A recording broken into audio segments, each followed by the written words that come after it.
This weekend, a visit to a gallery in Bucks County will offer a look back at an infamous time in John Lennon's life that's known as his Lost Weekend. By his side during that time, his mistress, May Pang. The gallery in New Hope is the first stop on her national tour, showcasing candid shots she took during that time. Her first interview for the tour was with 69 News reporter Bo Colt now. Wow, this is amazing. Gee, I recognize all of that. For May Pang, these shots inside New Hope's Arete Gallery represent days of her life with John Lennon. And this is the first time you've ever seen this hanging up? Like this, yeah. From a stroll in Walt Disney World in 1974 to a cup of hot and sour soup and a splash in the Long Island Sound, Pang captured the candid and contrived of the former Beatle. He was a good subject to work with, and John gave me, carte blanche, because he actually liked my eye on him.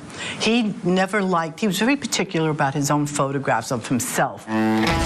My name is May Pang, and this is my story. In her documentary, The Lost Weekend, a love story, Pang chronicled the pair's 18-month relationship, an affair encouraged by Lennon's wife, Yoko Ono.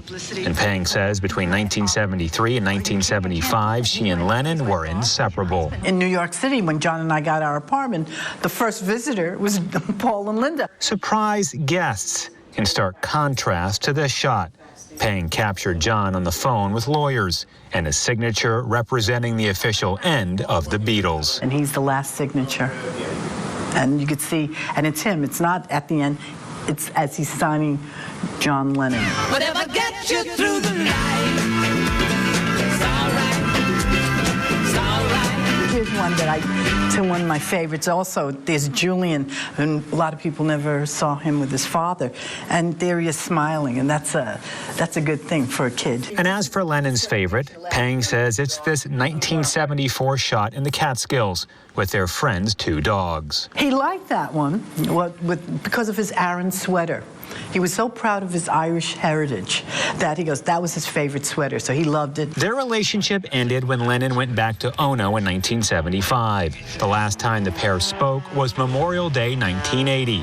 And those negatives of the pictures she took sat under her couch for years. Yes. So there was almost a time where you tossed them. I kept saying, what am I going to do with these things? But now the more than 24 prints are for sale, as Pang is starting a national gallery tour. What do you hope people get from these pictures? I want them to see the John I saw.